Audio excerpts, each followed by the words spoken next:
Namaste. Good morning.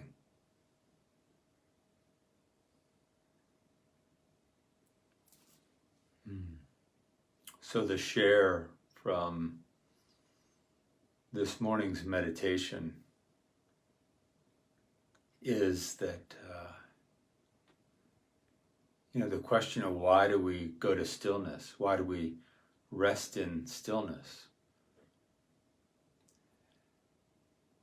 And it's not so that the egoic identity, the personal identity, can have a moment of stillness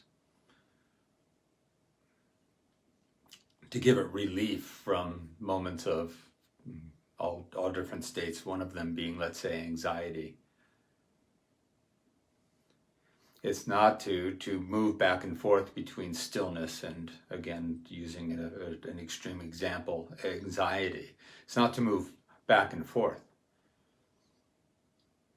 When we're resting in stillness, we come to recognize that the stillness, the spaciousness, the wholeness of presence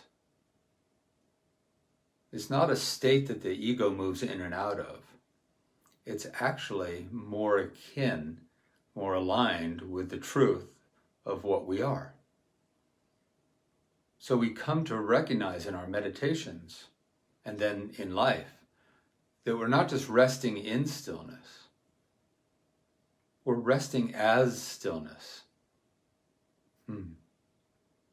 It's a way, this is all the meditations of inquiry are to inquire, who am I really?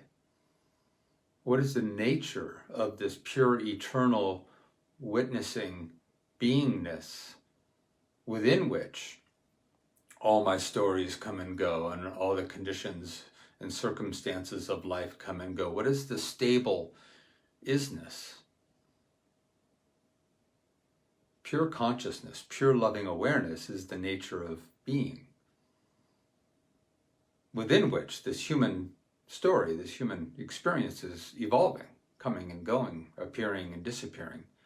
But what is the eternal nature of being? And that's the opportunity is to awaken to that which we absolutely, truly, eternally are. So we become more familiar, not just with a state of being of stillness, we become more familiar with who we are. The stillness is what we are. Pure loving awareness, the one consciousness, already peace, already love, already compassion. Wholeness, stillness. So the invitation here, the pointing here this morning is that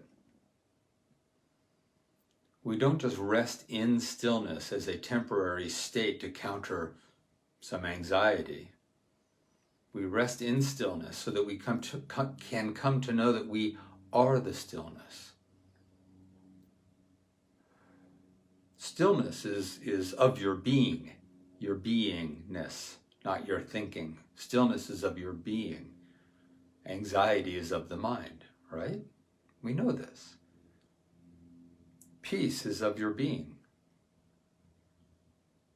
It's not an ego trying to be more peaceful. You come to recognize that the truth of you, the absolute nature of you, beyond all thoughts, beyond all conditioning, beyond all construct, is that what we're pointing to with the inquiries, who am I really, is you are the pure loving awareness. The stillness is of your being. The anxiety is of the mind. Peace is of your being. Equanimity is of your being. It is the nature of you. It is the nature of pure consciousness.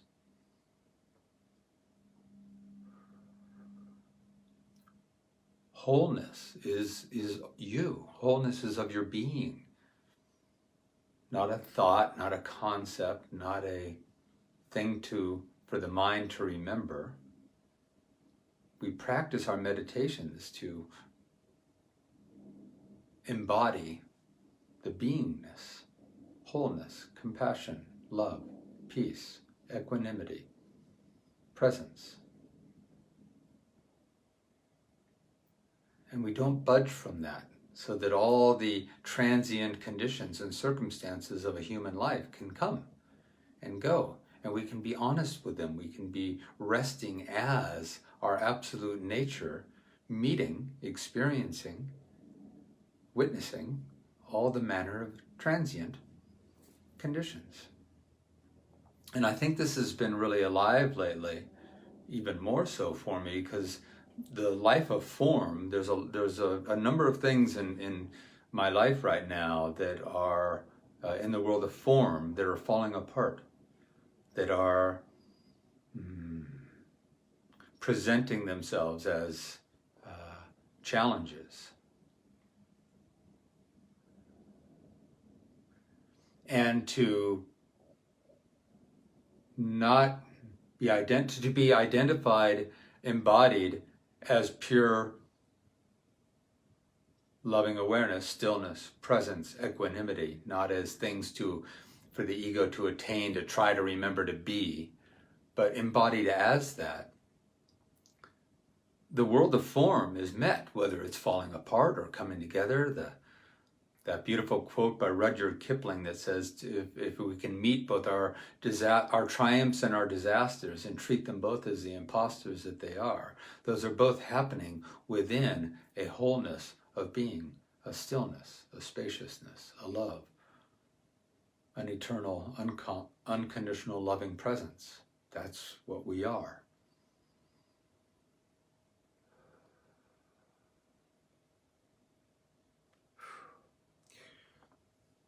And I don't practice. What we come to find is that we don't practice simply to make life better. Because who is it that wants life to be better? Who is it, what is it that wants life to be different, better, accommodating to our conditioning? Is the conditioned self. The conditioned self wants life to come more into alignment with its conditioning, right? So we don't ultimately practice embodiment of true being, embodiment of true nature. We don't practice that simply so that our life is better, because again, the one that wants it to be better is simply the constructed, conditioned self. The practice is because the interest of pure consciousness is to awaken to itself. We practice to be in truth, to be in absolute beingness. In the world of form, that life could be falling apart. Relationships could be ending or coming together. Businesses could be ending or coming together. Finances could be ending or coming together. We don't meditate so that all that comes into alignment and becomes better for the egoic identity, the conditioned self, to feel comfortable. We practice simply because we are devoted to truth. We are devoted to absolute knowing, to embodied divine nature, to be awakened as consciousness, consciousness awakened to itself.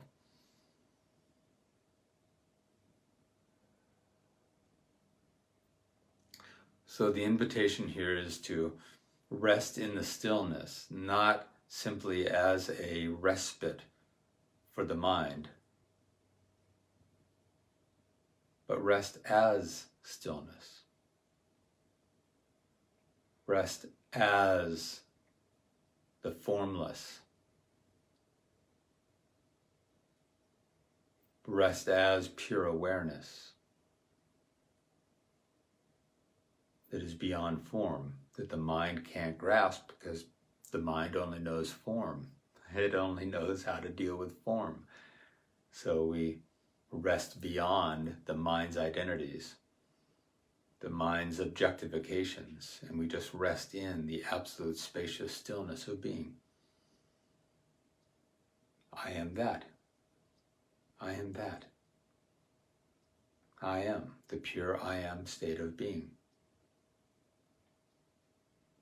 And from there, we can meet all the conditions of our life with far more honesty and authenticity and natural compassion, natural equanimity, natural love, natural presence, natural spaciousness. That is what we are. Not the conditioned ego body self trying to be those things. It's such a beautiful life. It's such a beautiful experience, and the truth, awakening into the absolute true nature of being, far greater, far bigger, far more interesting actually than anything, any identity that the ego mind can come up with. Beautiful. Namaste. I love you. Much love. Peace. Blessings. If you like this video and you'd like to see similar content, please subscribe to my channel. As well, click that like button down below, and that's going to make this video more available to more people. And please visit me at my website, chessedwards.com. There's a link for that down below. There you are going to find valuable resources for living a conscious, powerful, and peaceful life. As well, you're going to find information about how to work with me one-on-one, or how to build your own custom 3-day private immersion retreat with me here in Sedona. Plus, there's information about upcoming group retreats, virtual retreats, and so much more. And I've got a few free gifts for you. I hope to see you there. Thanks for watching.